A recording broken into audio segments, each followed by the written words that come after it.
할렐루야 찬송가 125장을 부르시겠습니다.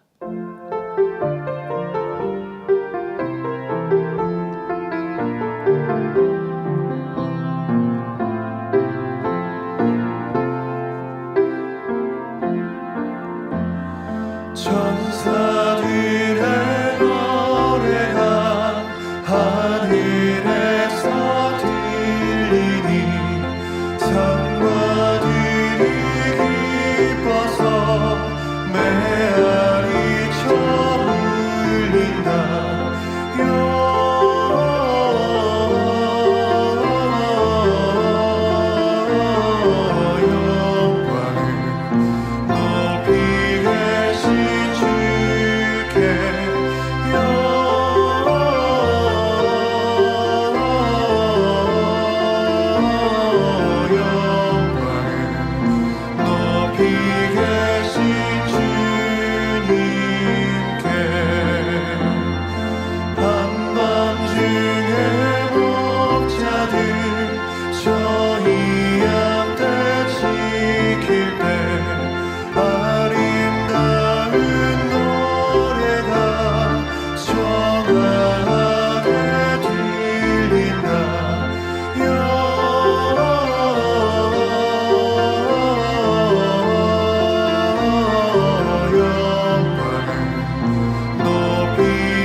찬송가 126장을 부르시겠습니다.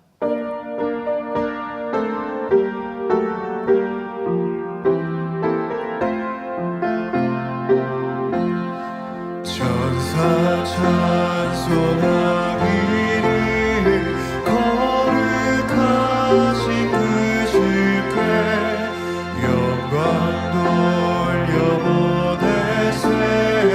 그 주 오늘 나셨네. 그곳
찬송가 123장을 부르시겠습니다.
다 같이 묵도하심으로 성탄 감사 주일 대예배를 아버지 하나님께 드리시겠습니다.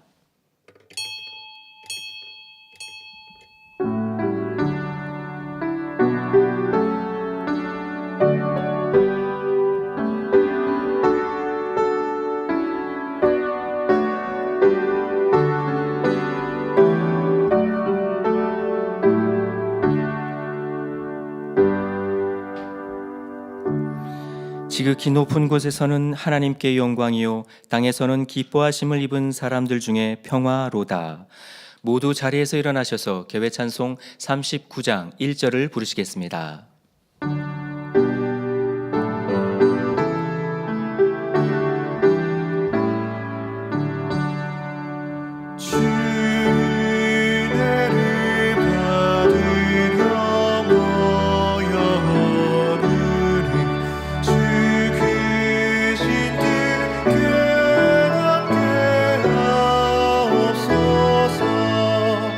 내 고통의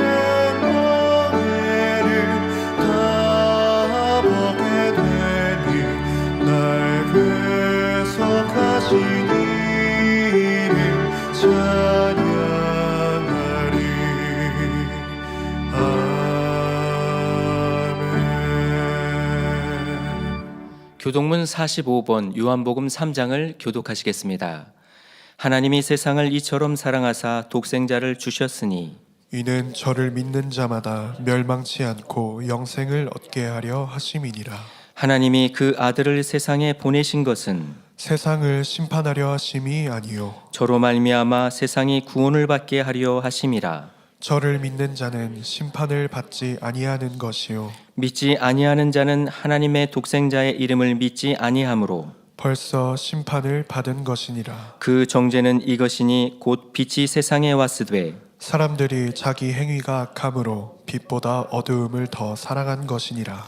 악을 행하는 자마다 빛을 미워하여 빛으로 오지 아니하나니 이는 그 행위가 드러날까 함이요 진리를 쫓는 자는 빛으로 오나니 이는 그 행위가 하나님 안에서 행한 것임을 나타내려 함이라. 아멘. 사도신경하심으로 신앙 고백 드시겠습니다.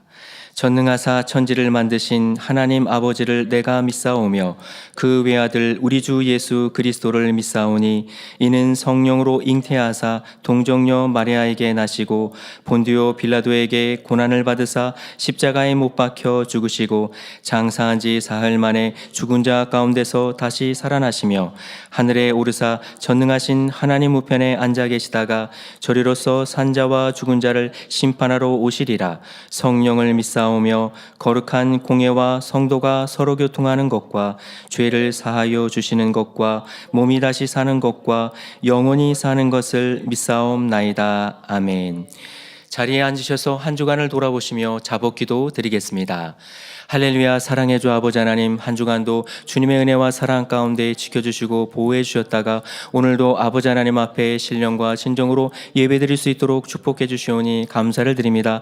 하오나 지난 한 주간을 돌아봅니다. 우리가 보고 듣고 말하고 생각하며 마음에 품고 행하고 느낀 것을 돌아볼 때에 진리로 선으로 사랑으로 하나님의 말씀대로 순종하지 못한 것이 있다면 이 시간에 우리의 대언자가 되시는 예수 그리스도 앞에 자복하오니 주님의 깨끗하고 정결하신 보혈의 피로 씻어주시기를 원합니다. 그래야 이 시간 예배드리기에 합당한 중심이 되게 하시고 오늘도 주시는 말씀을 통하여 변화와 생명이 되는 귀하고 복된 시간이 될 수 있도록 인도해 주시기를 원합니다. 감사드립니다. 우리 주 예수 그리스도 이름으로 기도하옵나이다. 아멘.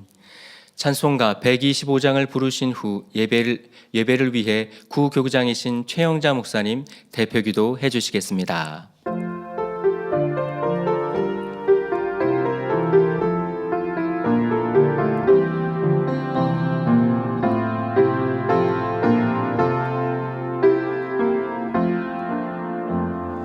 천사들의 노래가 하늘에서 들리니 산과 들이 깊어서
할렐루야. 사랑의 아버지 하나님, 그 크신 은혜와 사랑에 감사와 영광을 올려드립니다.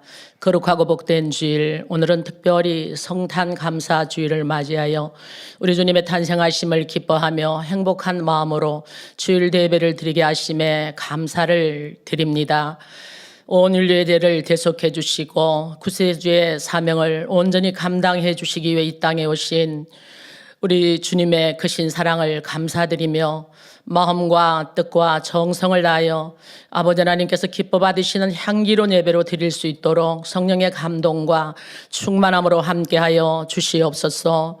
사랑하는 우리 성도님들, 죄악이 심히 관영한 이 세대 가운데 살고 있지만 아버지 하나님께서 이 재단에 베풀어 주신 놀라운 권능과 성결의 복음으로 구별된 삶을 살게 하여 주시고 매 순간마다 성령의 도우심 가운데 죄와 의와 심판에 대해서 밝히 깨달아 마음의 할례를 이루며 예루살렘 소망 가운데 달려갈 수 있도록 인도하신 사랑에 감사를 드립니다.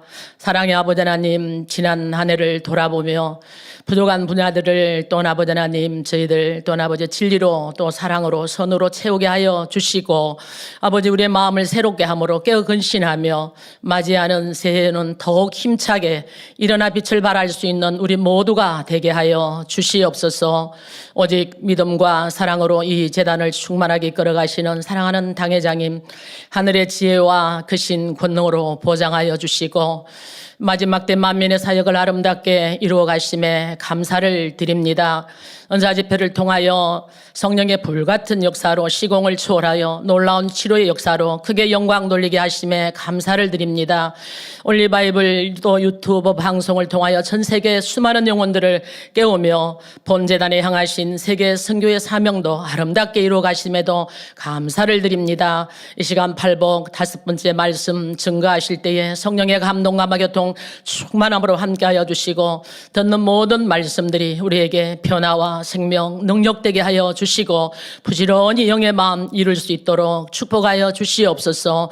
그리하여 이 재단에 또 할 일 많은 이 재단에 귀히 쓰임받는 영적인 장수들로 온전히 나오게 하여 주시옵소서. 사회 보시는 장성식 목사님 성령의 도심 가운데 은혜롭게 잘 보게 하여 주시고 임마누엘 성가대 찬양관 이시오 게트라 연주를 기뻐 흠양하여 주시옵소서. 전국 전 세계 GCN과 인터넷과 유튜브로 함께 예배 동참하는 모든 시청자들과 만민의 성도님들 위해 크신 은혜와 감동과 충만함으로 함께하여 주시옵소서.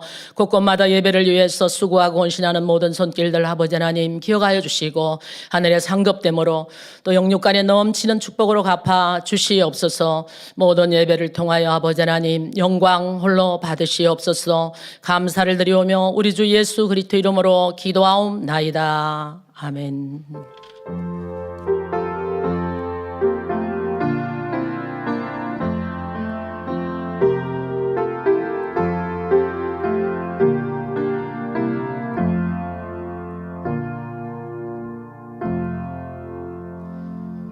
은혜 받으실 말씀은 마태복음 5장 7절 말씀입니다.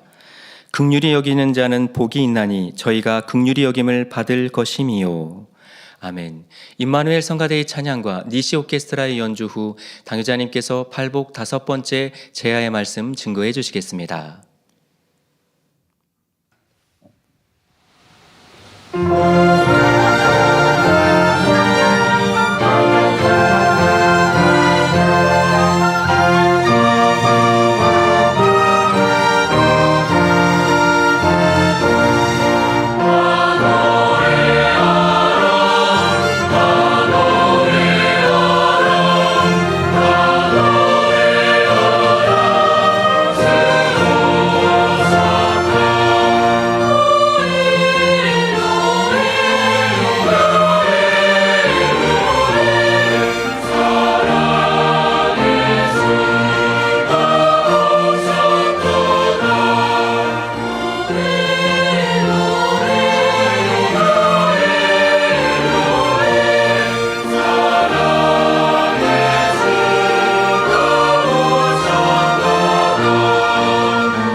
강단원화 소개합니다.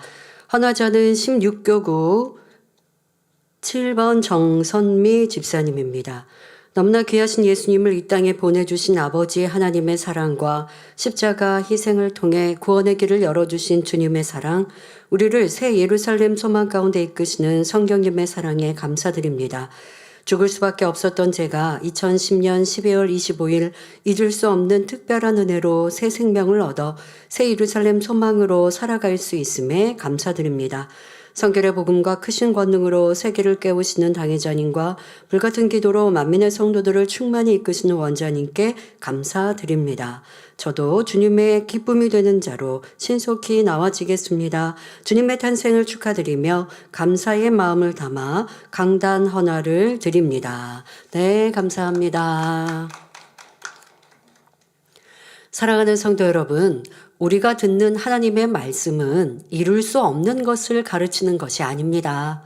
성결되라, 영의 사람이 되라, 잃어버린 하나님의 형상을 찾아 신의 성품에 참여하는 자가 되라 하신 말씀은 믿음의 고백만이 아니라 실제 열매를 내어야 하는 것입니다. 여러분이 팔복의 말씀을 들을 때도 그저 충만하고 은혜가 된다, 말씀을 사모한다, 이렇게 입술로만 고백하지 말고 능히 여러분의 것으로 삼아야 합니다. 그래서 여러분의 삶 가운데 팔복이 임하여 아버지 하나님과 주님께서 함께 하시고 더 나아가 동행하시는 삶이란 과연 어떤 것인지 늘 체험하며 사시기 바랍니다. 그러므로 성도들 앞에서는 물론이고 이방인들 앞에서도 하나님의 자녀로서 인정받을 수 있어야 합니다. 여러분, 세상 사람들이 여러분을 볼 때 나는 교회 다닙니다 라고 하니까 저는 하나님의 자녀구나 라고 인정할까요? 그렇지 않습니다. 아무리 교회 다닌다고 말해도 여러분들의 행함이 빛이 되지 않으면, 하나님이 원하시는 뜻 가운데 진리 가운데 살지 않으면 세상 사람들은 저 사람은 하나님의 자녀라고 하는 게 아니라 무슨 교회 다니면서 저래? 라고 말하고 여러분들이 전도할 때에 그 말을 무시해 버립니다.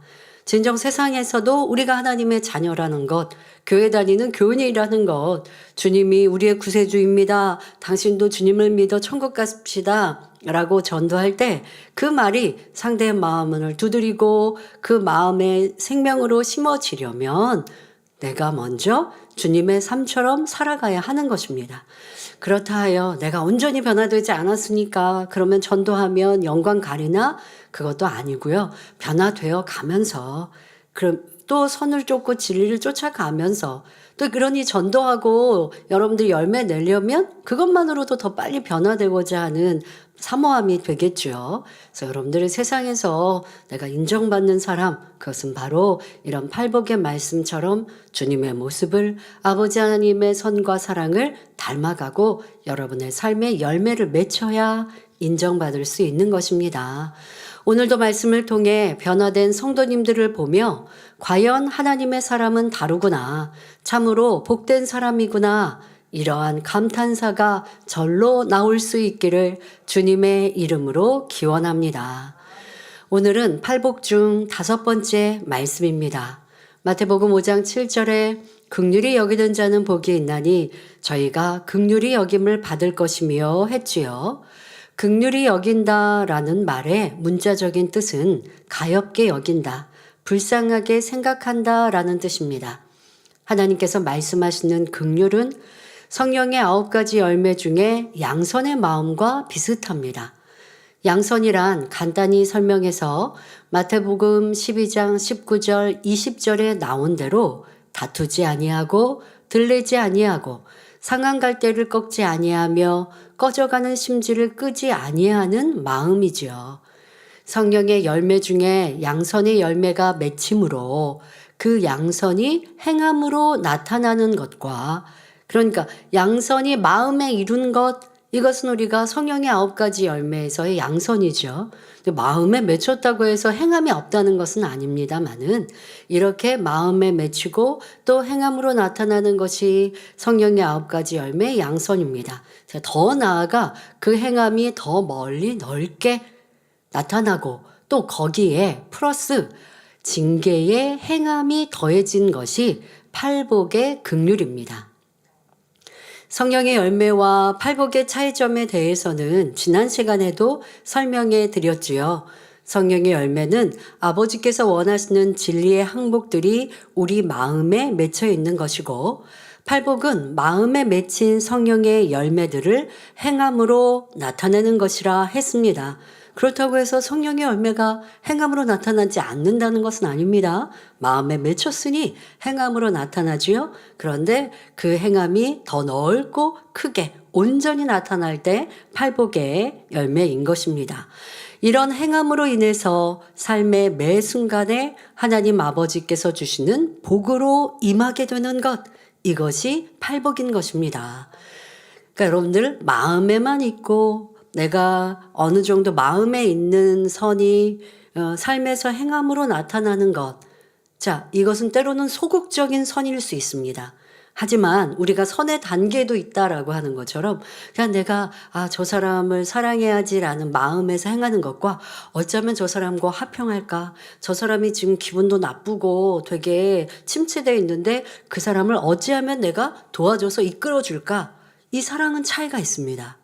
그러니까 예를 들어 여러분들이 기관이든 구역이든 우리가 하나님 안에서 함께하는 사람들 중에도 자기가 안 충만하면 그것을 남들에게 표시내고 그래서 그 모임을 힘들게 하는 사람도 있습니다. 자, 그때 내가 그 사람을 싫어하지 않고 마음으로 저 사람이 뭔가 힘든 게 있나 봐 라고 생각하면서 불편해하지 않는 것, 이것도 선이잖아요. 근데 이거는 소극적이라는 거예요. 이것은 내 마음에 그렇게 선으로 맺혀졌다는 거예요. 근데 그것으로 넘어서서 저 사람이 힘드니까 어려우니까 아니면 안 충만하니까 내가 도와줘서 더 회복하게 해야지 라고 하는 것, 이것이 바로 적극적인 선이고 사랑이지 않습니까?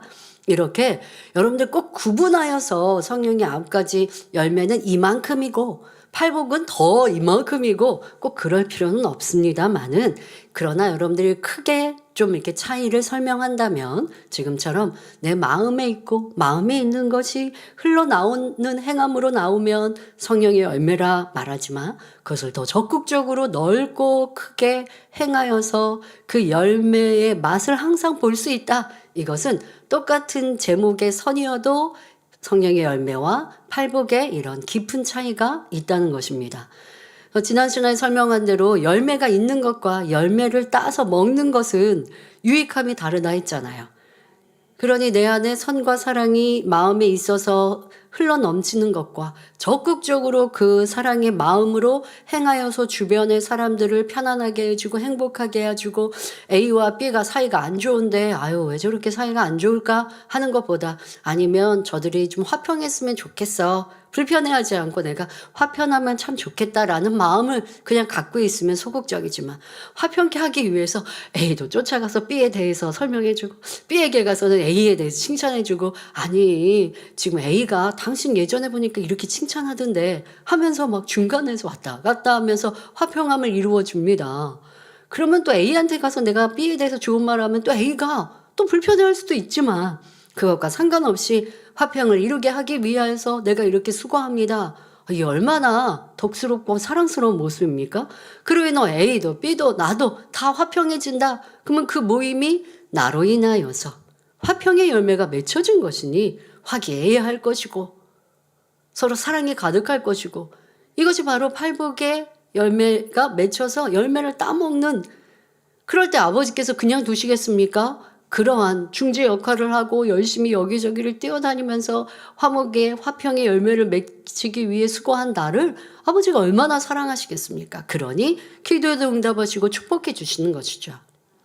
성령의 열매와 팔복의 큰 차이가 그리하다는 것입니다.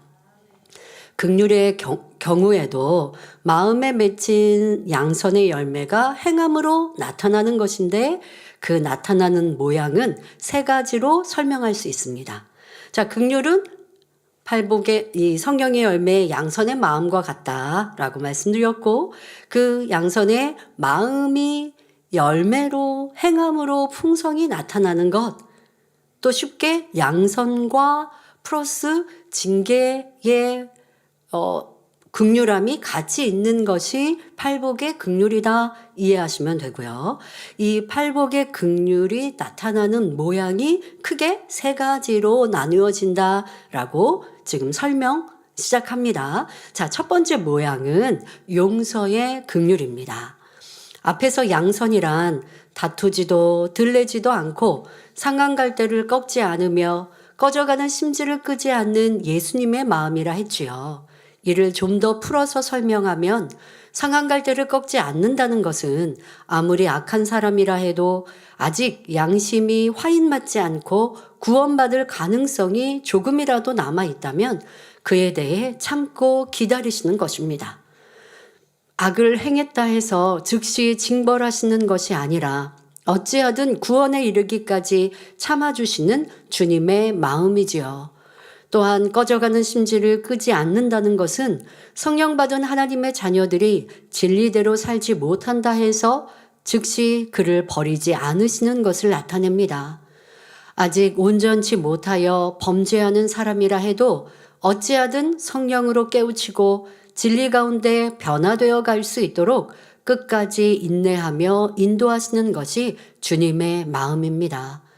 이러한 주님의 마음을 이루어 누가 여러분에게 악을 행해도 그를 이해하고 용서하며 또한 바른 길로 인도할 수 있는 것이 바로 긍휼입니다.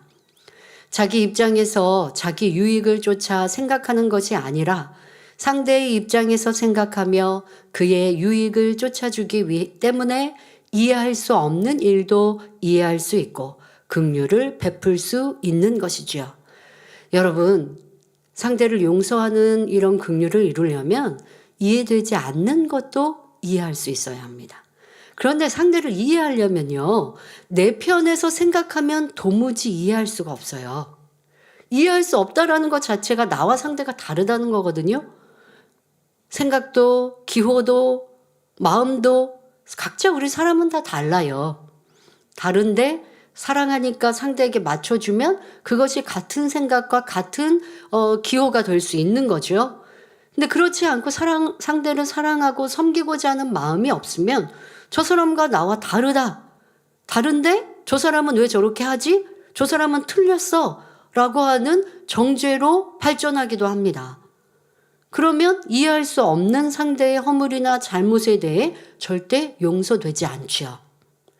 여러분, 용서할 수 없는 큰 죄를 지어서 용서 못하는 게 아니라 저 사람은 내가 정말 도무지 용납할 수 없는 성격이고 악이야. 그런 큰 악을 가지고 있어서 내가 용납하지 못하는 게 아니라 사랑하지 않기 때문에 이해하지 않고 용서하지 않고 용납하지 않고 있다는 것을 알아야 합니다. 사랑이 커지고 사랑이 많아지는 만큼 이해하지 못하는 사람도 용납되지 못하는 사람도 없습니다. 이해되지 않는 것도 다 이해가 돼요. 도무지 이해할 수 없는 것도 이해하려고 하면 이해할 수 있는 마음을 넓혀주시는 것이 바로 성령님의 역사이신 것. 우리는 사랑하는 목자를 통해 보지 않았습니까? 죄에 대해 경계하시고 죄에 대해 그러면 안 된다라고 엄히 말씀하셨는데 그렇게 큰 죄를 지은 사람이 있어도 왜 그런 죄를 지었을까? 어찌하든 이해해 보시려고 밤잠을 설치시며 생각하시고 또 애타하시고 그러다 보니까 어떤 이들은 환경이 자랐던 상황들이 그렇게 죄에 너무 많이 노출되어 있었구나. 그리고 죄가 죄인지도 모르고 받아들여서 그래서 이렇게 죄악 가운데 거하구나 라고 안타까이 여기시고 그런 사망의 죄에 대하여서 정죄하기보다 대신하여 중보하시고 대신하여 눈물로 회개하신 모습을 우리는 기억하지 않습니까? 저 사람은 이해할 수 없는 죄를 지었고 도무지 가르쳐도 변화가 안 되니까 안 되는 사람이야 라고 배척하신 적이 없는 이러한 용서의 긍휼을 우리는 보았습니다. 여러분들도 그래야 할 수 있어요. 저 사람은요 도무지 이해할 수 없어요. 정말 그런 사람들 살아가면서 있더라고요. 대화를 해도 지금 대화할 때는 정말 많은 대화를 많은 긴 말을 해서 많은 말을 얘기해서 뭔가 이해시키고 납득시킨 것 같았거든요. 그런데 또 시간이 지나면 똑같아요. 나 지금 어제 무슨 말 했지? 싶을 정도로. 그러면 정말 답답하죠. 저도 그런 상황들도 그런 시간들도 있었습니다. 그런데 그런 사람들이어도 내 마음 그릇이 작아서 품지 못하니까 또 답답한 거지. 근데 시간이 지나고 보니까 그러니까 그런 경우는 어떻게 하냐면요. 그 사람의 이해의 사고가 그만큼이구나. 아니면 자기라고 하는 것이 너무 강하게 박혀 있으면 설명할 때 이해한 것 같지만 다시 도루묵 자기 생각대로 돌아가는 거예요. 그냥 그 모습 그대로 받아들여 주는 거죠.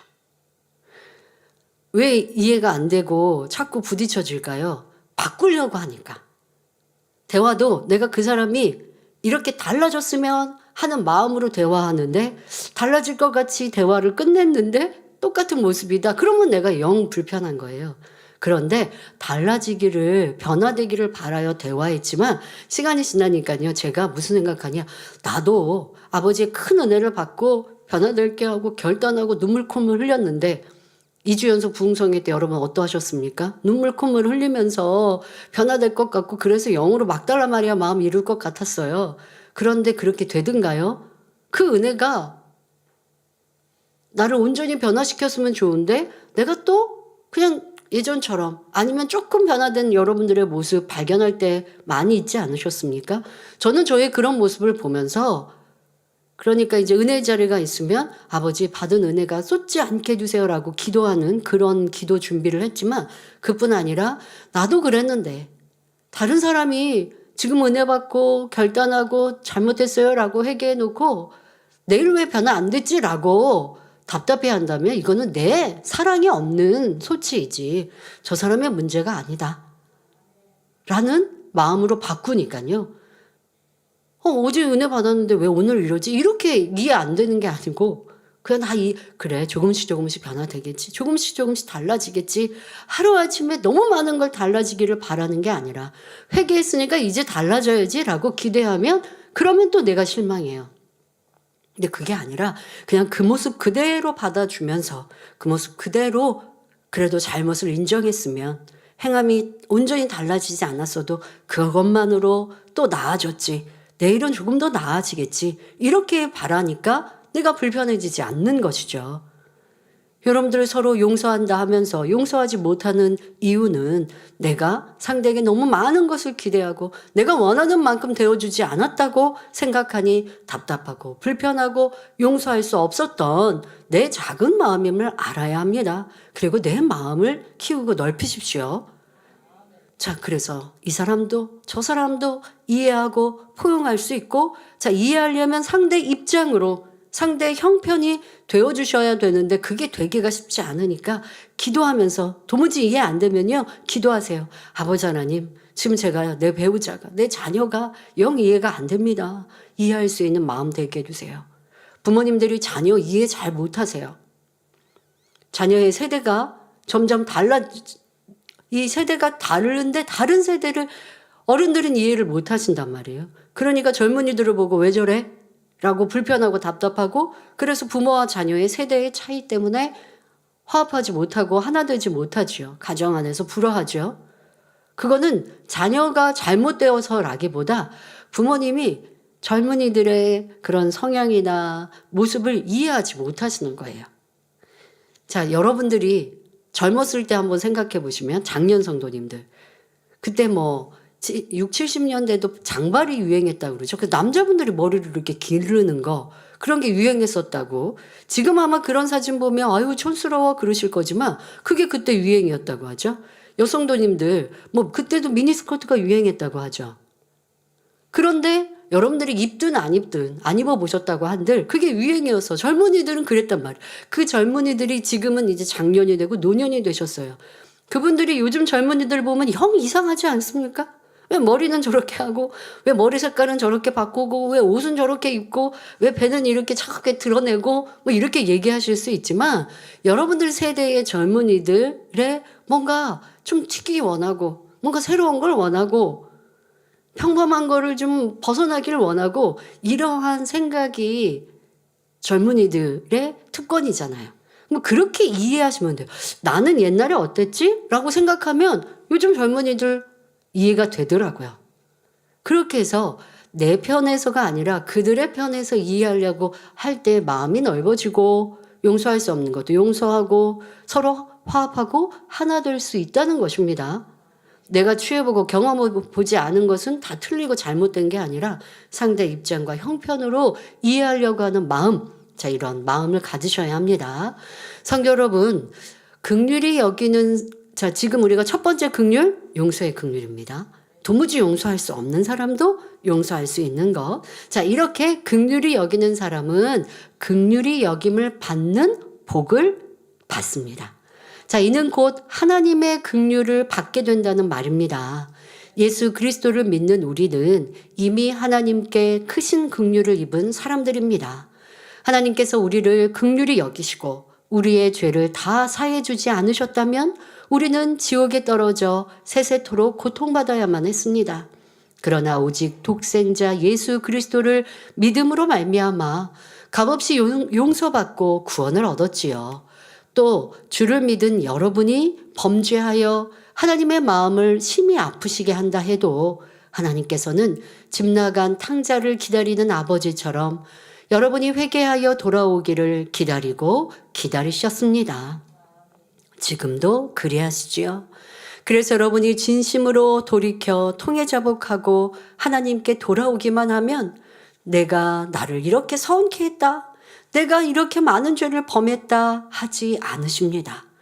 그저 용서하시고 동에서 서가 먼 것 같이 기억하지도 않으시지요. 그런데 우리가 이런 하나님의 용서의 긍휼을 받으려면 우리도 형제의 잘못을 용서해야 한다 말씀하십니다. 주기도문에 보면 우리가 우리에게 죄 지은 자를 사하여 준 것 같이 우리의 죄를 사하여 주옵시고 했지요. 나에게 범죄한 사람들에게 긍휼을, 용서의 긍휼을 베풀 때라야 내가 범죄한 것에 대해서도 하나님께 긍휼히 여겨달라고 구할 수 있다는 사실입니다. 여러분, 이것은 하나님의 말씀이에요.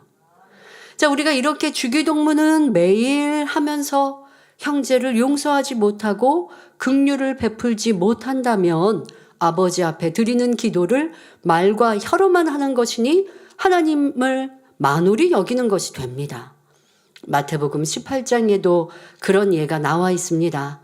베드로가 예수님께 여쭙기를 주여, 형제가 내게 죄를 범하면 몇 번이나 용서하여 주리이까? 7번까지 하오리이까? 여쭙습니다.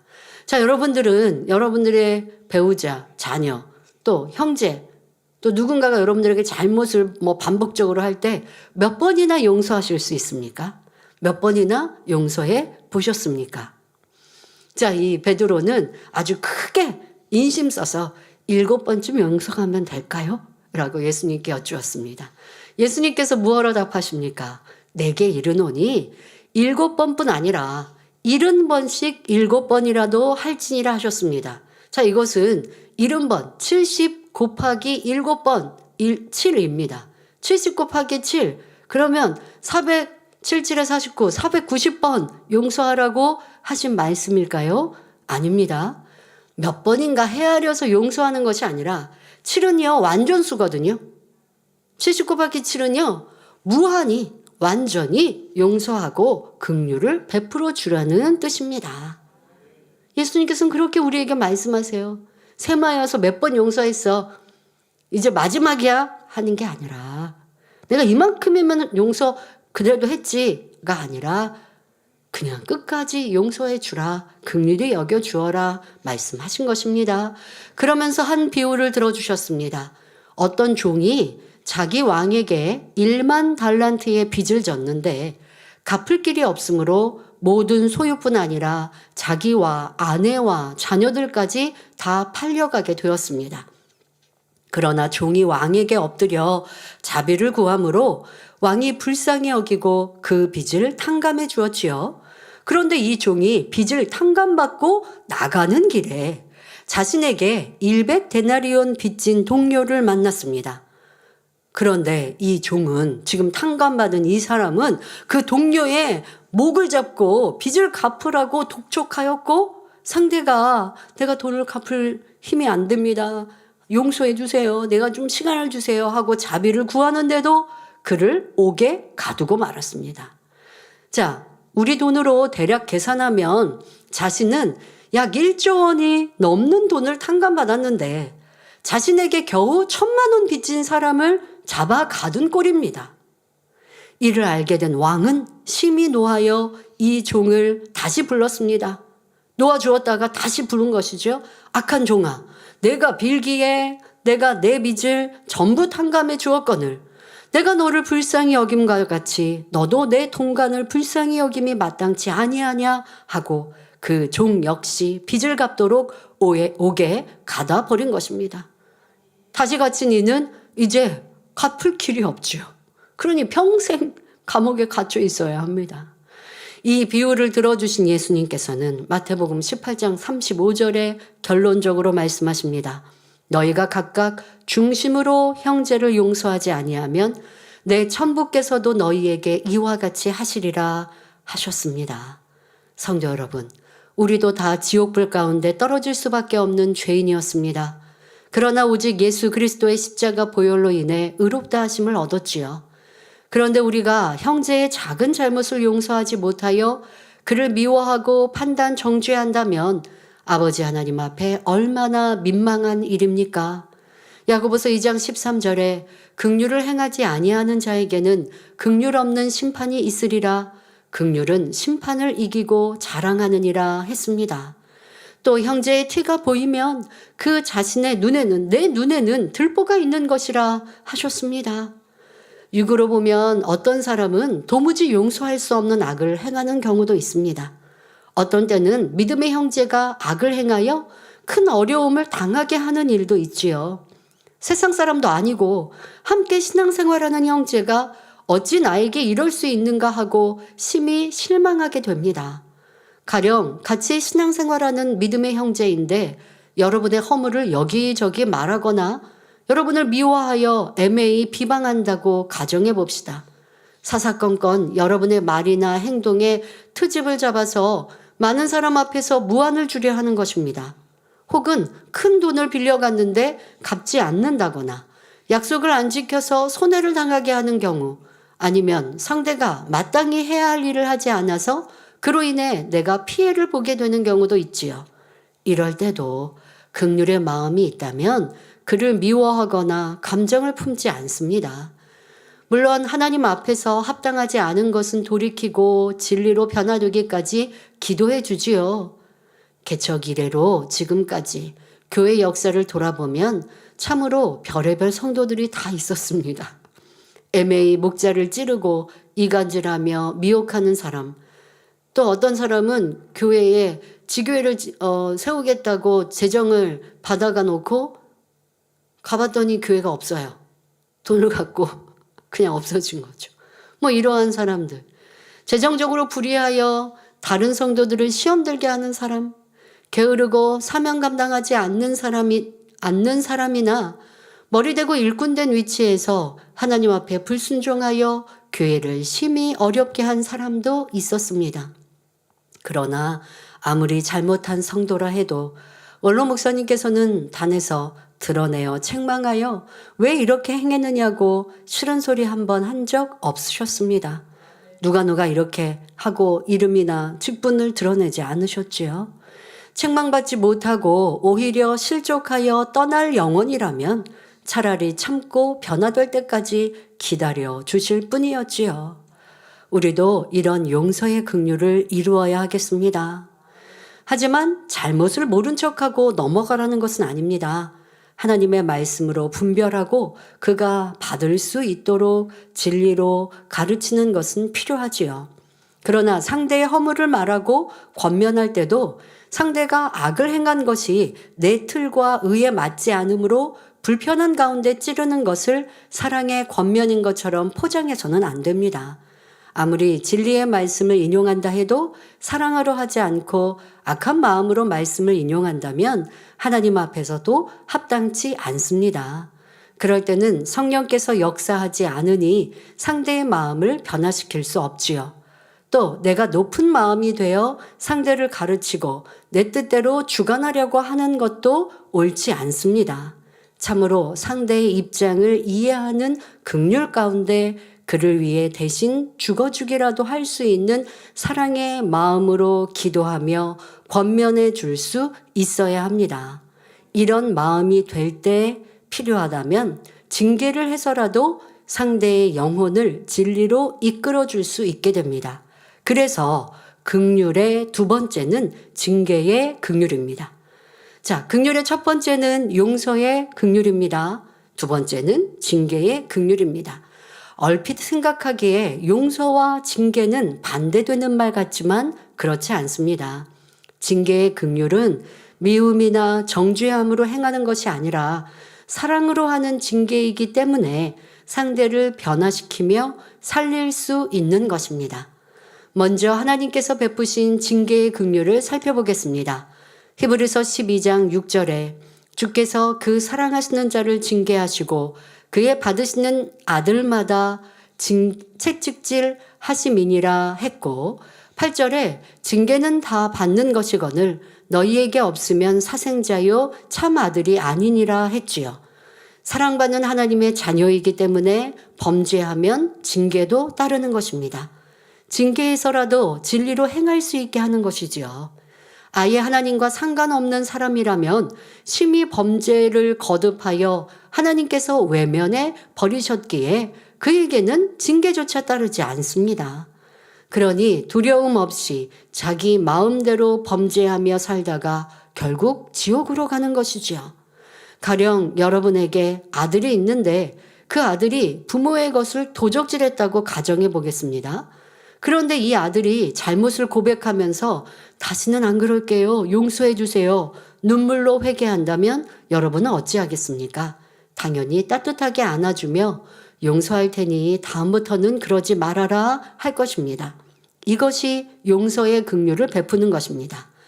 그런데 자녀가 말로는 회개한다 하면서 계속하여 잘못을 범한다면 부모의 입장에서는 어떻게 해야 하겠습니까?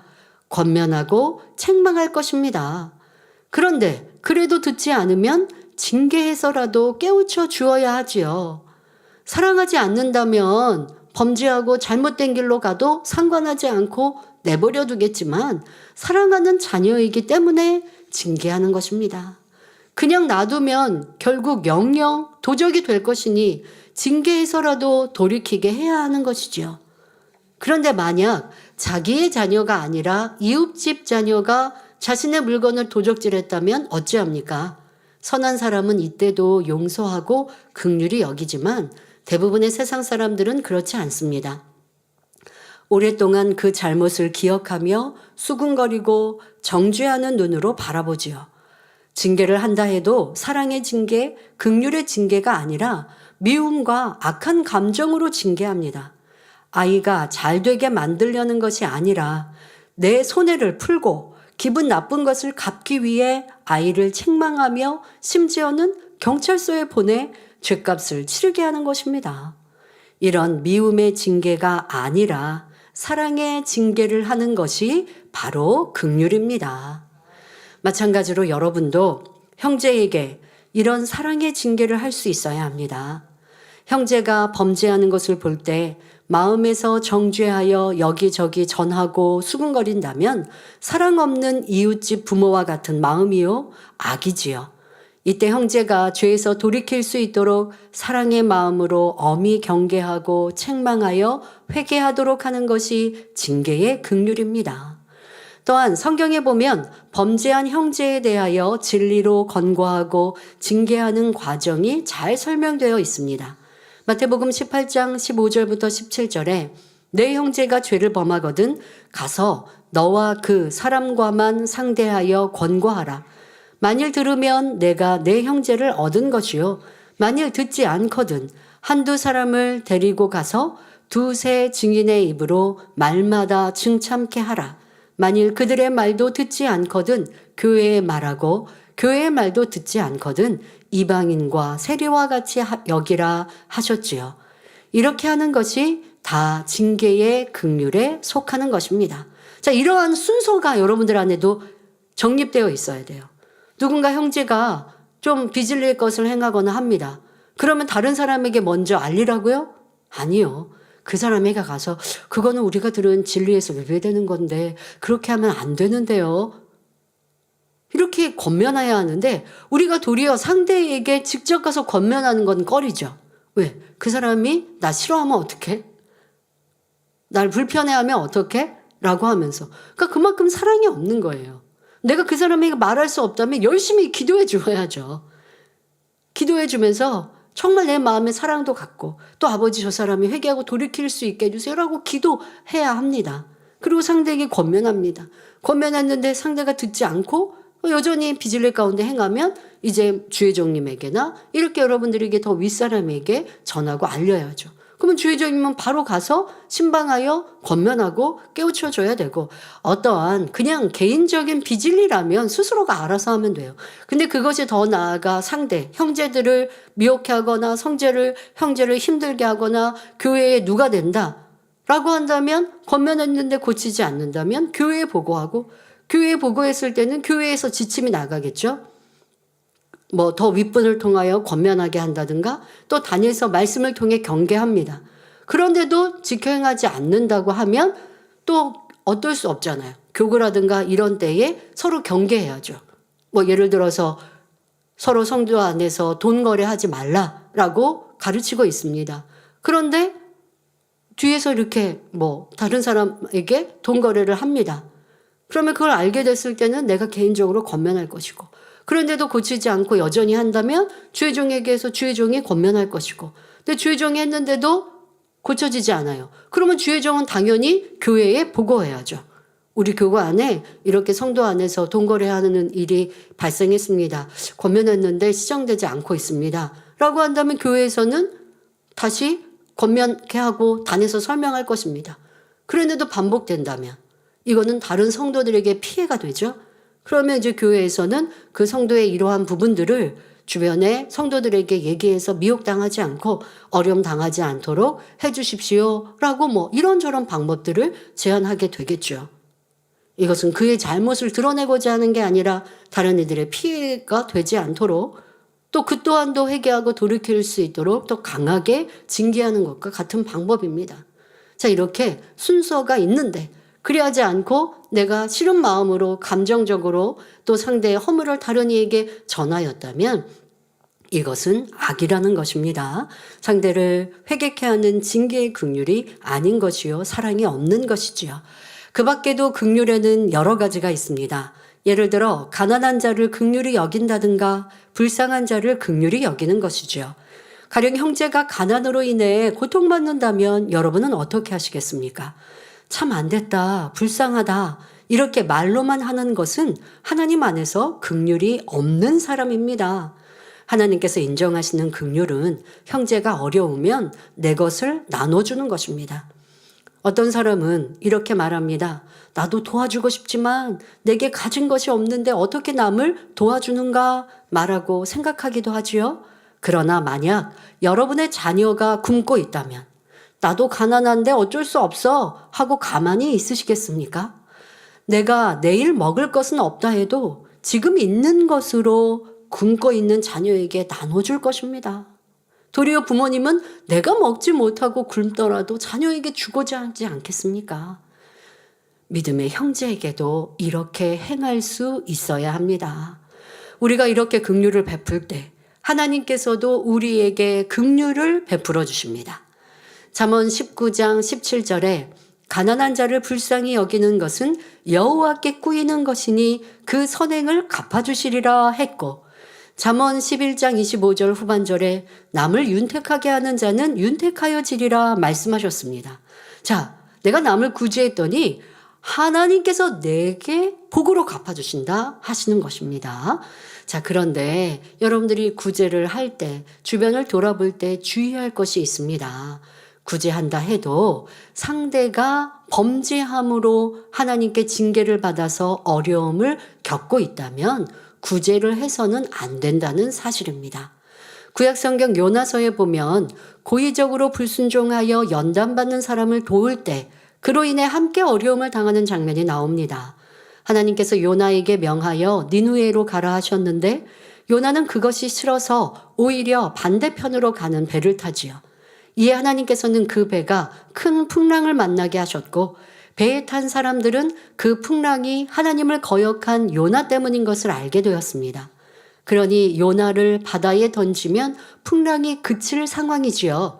그러나 사람들은 인정 때문에, 그 뱃사람들의 인정 때문에 차마 그러지를 못했고, 분명히 요나 때문에 이 풍랑이 일었다라는 것을 사람들도 알았고 요나도 인정을 했어요. 그런데 지금 요나를, 그러면 요나가 신의 심판을 받게 해야 하는데 그렇지 않고 그냥 우리가 어떻게 하든 이 사람을 살리면서 이 풍랑을 잘 헤쳐가보자 라고 하다가 결국 위태한 상황이 되어버리죠. 그러니 요나를, 그제서야 요나를 바다에 던졌고, 던지기 전에 자기들은 계속하여 어려움이, 이 풍랑이 일지 않으니 배 안에 있는 자신들의 그런 소유, 모든 짐까지 바다에 빠뜨리는, 그래서 큰 손해를 입게 됩니다. 그러니까 그 손해 입기 전에 요나에 대해서 책임을 지고 회개하게 해야 하는데 그런 인정으로 그러지 못하니 결국 요나를 이 바다에 던지니 이 바람이, 파도가 잠잠해지지요. 마찬가지로 이것은 우리 가운데 깨우침이 되라 하시는 것입니다. 하나님의 징계로 어려움을 겪고 있는 사람들, 하나님께서 연단하고 있는 사람들, 이런 사람들을 여러분들이 도우면 긍휼을 베풀었다 하지만 오히려 내게도 어려움을 겪게 되므로 성령의 음성을 잘 들어서 행해야 한다는 것입니다. 그런데 원로 목사님께서는 이러한 진리 원칙도 영적으로 잘 아세요. 그런데도 그가 어려움을 겪으니 내가 그 사람의 어려움을 그냥 보지 못하시죠. 내가 그 사람 도우면 나에게도, 뭐 그렇다고 해서 하나님이 그걸 죄라 하지는 않으시지만 함께 그 복을, 내가 하나님께 받을 복을 받거나 하는 것에서는 좀 지장이 되고 할 수 있는 것들, 그렇다고 여러분들 죄가 되고 이런 것은 아닙니다. 나는 선행을 한 것이기에. 그러나 복을 받을 수는 없잖아요. 그를 도와서 받을 복은 없어요. 그런다 할지라도 목자님은 도와주신 일이 참 많으십니다. 그리고 그렇게 도움으로 그가 회개할 수 있는 길로 가기를. 예를 들어서 그가 큰 물질에 잘못을 했어요. 하나님께서 도적질했어요. 그런 사람을 도우면 안 되잖아요. 그런데 그 사람이 물질에 자기의 삶이 어려워서 이렇게 하나님 것을 도적질했구나 라고 아시고 구제하심으로 다음엔 그런 죄 짓지 않도록. 그러니까 이 선과 사랑의 깊이가 너무나 큰 것을 봅니다. 그런데 내가 그를 도우는 것은 또 바람직하지는 않잖아요. 그러면 그 복을 받을 수는 없어요. 그걸 아셔도 그러한 사랑으로 행할 때 율법을 뛰어넘는 사랑, 그러니까 어느 차원에서는 그 사랑이 뛰어넘어 버릴 게 내게 어떤 어려움이 올 일은 없어요. 그러나 복을 받을 것은 비껴간다는 것을 아시면서도 그리 하시지요.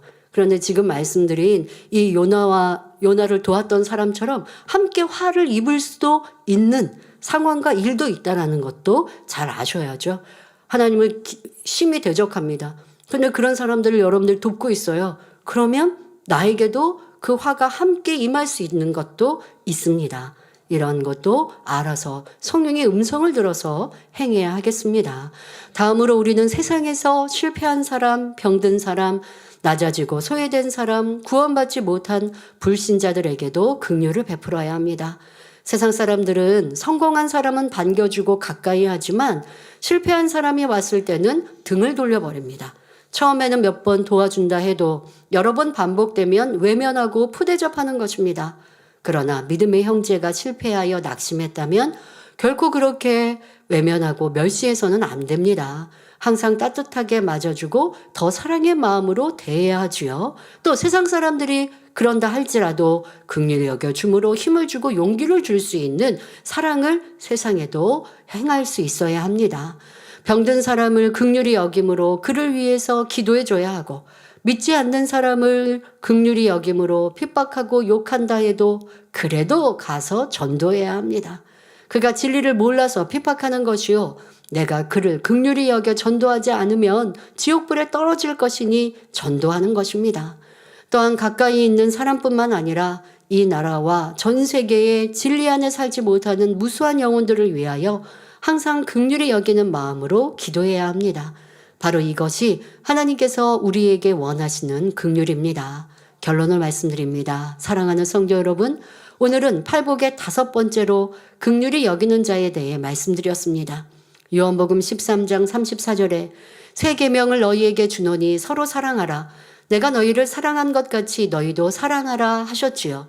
우리가 주님께 받은 사랑을 내가 주님께 받은 사랑을 알고 또한 감사하는 사람은 형제에게도 자신이 받은 사랑과 긍휼을 베풀 수밖에 없습니다. 여러분이 다 이와 같이 긍휼히 여기는 사람이 될 때 여러분의 걸음마다 그리스도의 향기가 바래집니다. 마치 황무지에 장미꽃이 피어나는 것처럼 이 마지막 때 험한 세상에서도 포근하고 따뜻한 주의 사랑이 꽃피게 되므로 많은 사람이 생명과 위로를 얻게 되는 것입니다. 그럴 때 하나님께서도 그 행함을 기억하시고 여러분을 긍휼히 여기시며 범사에 축복을 주십니다.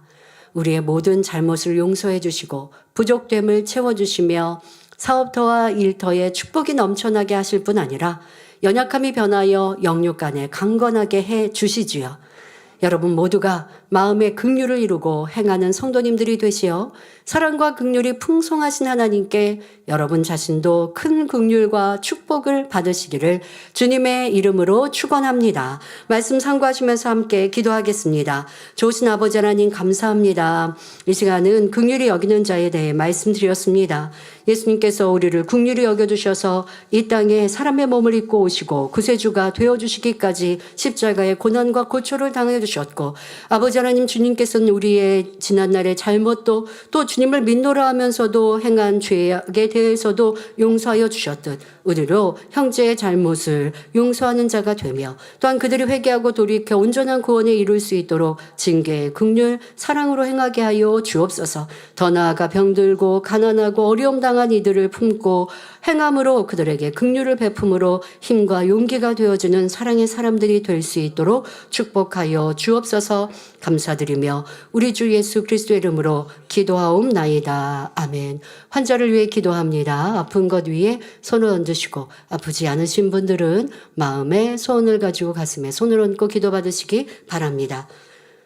좋으신 아버지 하나님 이 시간도 함께 예배하며 기도받는 모든 성도들마다 친히 안수하여 주옵소서. 전국 전 세계 만민의 성도들과 GCN 시청자들 위해 친히 안수하여 주옵소서. 머리부터 발끝까지 뼈, 마디, 오장, 육부, 신경, 조직, 세포리기까지 성령의 불로 친히 안수하셔서 모든 질병균들, 연약함들 강건케 하여 주옵소서. 예수 그리스도의 이름으로 명하노니 모든 질병균들아 연약함들아 성령의 불로 템받고 깨끗하고 온전함을 받을지어다. 모든 질병들 깨끗게 하여 주옵소서. 연약함도 강건케 하옵소서. 특별히 이렇게 한겨울입니다. 독감, 감기, 몸살 틈타지 엿보지 못하게 하옵소서. 또한 전국적으로 독감 유행주의보가 발령되었다 합니다. 아버지 우리 모든 어린아이부터 청장년, 노내리기까지 친히 안수하셔서 유행성 질병균들 틈타지 엿보지 못하게 하옵소서. 모든 독감들 성령의 불로 템받고 깨끗하고 온전함을 받으며 틈타지 엿보지도 못하게 하여 주옵소서. 예수 그리스도 이름으로 명령 원수마에서 어둠들어 다 물러가며 떠나갈지어다. 아버지 질병균들 틈타지도 엿보지 못하도록 지켜 보호하여 주옵소서. 또한 강건함 더하여 주옵소서. 눈도 귀도 팔다리 모든 몸도 강건함 주옵시며 마음껏 아버지 앞에 영광 돌리는 아들 딸들 되게 하여 주옵소서. 학생들도 학생의 본분 잘 감당하게 하여 주옵시고 전국 전 세계 만민의 성도들과 가정 일터 사업터 모든 교회들을 지켜주셔서 평안케 하시고 주님의 탄생의 행복과 기쁨으로 더 충만한 한 주간 되게 하여 주옵소서. 화요일에는 성탄 전회 예배 및 공연이 있고 또 수요일에는 성탄 축하 감사 예배를 드립니다. 한 주간도 이런 주님의 탄생의 행복과 기쁨으로 또 기뻐하시는 우리의 삶으로 살아가게 하여 주옵소서. 마음의 손 기도와 간구에도 응답하여 주옵소서. 감사드리며 우리 주 예수 그리스도의 이름으로 기도하옵나이다. 아멘. 만민찬양 52장 영광 2번째 1절을 부르시면서 준비하신 헌금을 드리시겠습니다.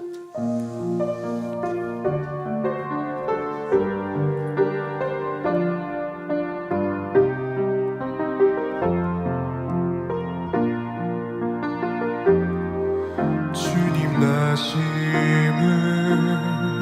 주님 다스가심을 아버지 하나님 사랑의 마음 우리 위해 구원하기 사랑으로 다시 주님 영광스러워 그분의 이름 주 예수 그리스도 사랑의 몸을 입으시고 오신 주님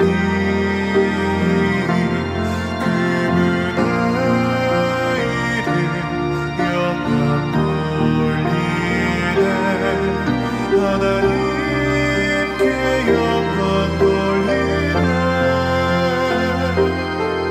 천사도 천군들도 이 위험 앞에 머리 숙이네. 알려드리는 말씀입니다. 본교회에 새로 나오셔서 등록해 주신 분들과 인터넷으로 등록하신 분들을 진심으로 환영합니다. 당회장님 동정입니다. 12월 25일 수요일 성탄 축하 예배에 설교하십니다. 12월 27일 금요일 원로 목사님 1주기 추모 예배에 설교하십니다. 추모 예배는 12월 27일 금요일 오전 11시에 겟세마네 기도처에서 교회 대표자들이 참석하여 있습니다. 성도님들께서는 유튜브 생방송으로 참여하실 수 있습니다. 12월 29일 주일 저녁 2025년도 사무연회를 인도하십니다. 12월 31일 화요일 2024-2025년 송구영신 예배에 설교하십니다. 당회장님의 신앙 칼럼이 동아일보, 중앙일보, 기독선교신문, 서울뉴스통신 등의 정기 게재되고 있습니다. 교회 소식입니다. 베네수엘라 선교 출장 소식이 복음신문에 게재되었습니다. 2024 크리스마스 점등식 행사 소식이 인터넷 신문 더 퍼블릭, 스타데일리 뉴스에 게재됐습니다. 신대방 이동 주최 따뜻한 겨울 나눔 캠페인 행사에 본 교회에서 어려운 이웃을 위한 성금을 기부하였습니다. 이 소식이 스타 데일리 뉴스, ESG 경제, 공감신문, 시선 뉴스, 문학 뉴스, 울산 제일일보의 네이버 인터넷 기사로 게재됐습니다. 2025년도 교회 기도 제목이 주보에 게재되었으니 참고하시기 바랍니다. 성탄 전야 예배가 12월 24일 화요일 저녁 7시에 있으며 2부에는 축하 공연이 있습니다. 설교는 이미경 목사님입니다. 주님의 탄생을 축하드리며 여성교회에서는 성탄절을 맞이하여 사랑의 사탕 나누기를 준비하였습니다. 주일 대예배 후 나눠드리니 맛있게 드시고 행복한 주일 되시길 바랍니다. 성탄 축하 예배가 12월 25일 수요일 오전 11시에 있습니다. 12월 25일 수요 예배는 없습니다. 12월 24일 화요일부터 25일 수요일까지 다니엘 철야가 없습니다. 2025년 정기 사무연회가 다음 주 12월 29일 주일 저녁 예배 후 대표자들이 참석하여 3층 성전에서 있습니다. 대표자들께서는 저녁 예배를 3층 성전에서 드리시기 바랍니다. 성도님들께서는 교회에서 보내드린 사이트로 2025 정기 사무연회 출석 및 의결권을 대표자에게 위임하는 투표를 오늘까지 참여해 주시기 바랍니다. 이하 소식은 주보를 참조해 주시기 바랍니다. 70세 중국 이교구 원창순 권사님 치료 간증입니다. 지난 10월 13일 저녁 횡단보도를 건너던 중 서둘러 뛰다가 발을 헛디뎌 넘어졌고 왼쪽 무릎이 너무 아파 걷는 것조차 어려워 주변 분들의 도움을 받아 집에 들어왔습니다. 다음 날 10월 14일 아침 일찍 황금난 대교구장님에게 전화로 기도를 받은 후 통증이 많이 사라졌고 증상을 확인하기 위해 병원에 가서 엑스레이를 찍었습니다. 의사 선생님이 왼쪽 무릎이 골절되어 수술해야 한다고 했지만 저는 수술을 받지 않고 다리에 깁스만 한 채 귀가하였습니다.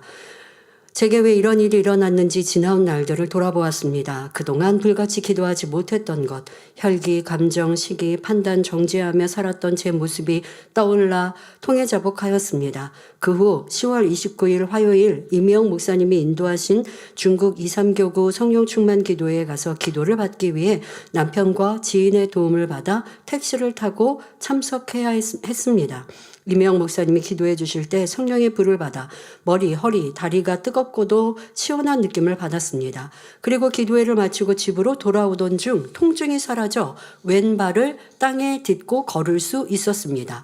그 후 저는 더욱 온전히 치료받고자 십자가 도를 말씀을 들으며 그동안 최선을 다해 사명을 감당하지 못했던 것 등을 일일이 찾아 매일 회개하였습니다. 그러던 중 11월 1일 금요 철야 후 잠을 자는데 꿈속에서 당의자님을 배웠습니다. 당의자님께서는 저에게 일어나 걸으세요라고 말씀하셨고 저는 꿈에서 깬 뒤 치료받았다는 확신이 들었습니다. 그래서 이내 깁스를 풀고 다리를 움직여 보니 그동안 짚고 다니던 지팡이 없이도 자유롭게 걸을 수 있었습니다. 할렐루야, 치료받으신 겁니다. 또한 2년 전부터 왼쪽 목 부위에 있던 방울토마토만한 혹이 있었는데 이 또한 사라진 것도 세수를 하던 중 발견하게 되었습니다. 저는 이렇게 치료받은 것들을 의학적으로 명확하게 확인하여 하나님께 영광 돌리고자 11월 4일 월요일 병원에 검사를 받았습니다. 의사 선생님이 골절된 환자들은 한 달이 지나도 다리를 들어 올리기가 힘든데 수술을 받지도 않고 이렇게 3주 만에 다리를 올릴 수 있다는 것은 기적이다 라고 말씀하시며 골절도 완전히 아물었다라고 답해 주셨습니다. 할렐루야. 치료해 주신 아버지 하나님께 감사와 영광을 올려드립니다. 드리신 헌금을 위해서 당회자님께서 기도해 주시겠습니다. 아버지 하나님 11조 드립니다. 감사의물, 생일 감사의물, 여러모로 감사의물 드립니다. 구제, 선교, 찬조로, 성전건축헌금, GCN 방송 성교헌금으로 드립니다. 작정했던 예물도 드립니다. 주일 헌금으로 드리며 성미로 몸 바쳐 드립니다. 친히 안수하여 누르고 흔들어 넘치도록 축복하시며 마음에서 온 간구와 기도에 응답해 주시길 원합니다. 가정을 더 사업도를 지켜주시고 축복해 주셔서 더욱 11조가 불어나며 감사의 조건이 넘치는 축복 주옵소서. 행한 대로 신문 대로 30배 60배 100배 이상으로 축복해 주시길 원합니다. 주여 감사합니다. 우리 주 예수 그리스도의 이름으로 기도하옵나이다. 아멘. 세교를 환영하는 시간입니다. 등록하신 분들의 이름을 부를 때 자리에서 일어나 주시면 당회자님께서 기도해 주시고 환영하겠습니다. 윤미영 집사님이 인도하신 이종봉 성도님, 김동욱 구역장님이 인도하신 김기령 성도님,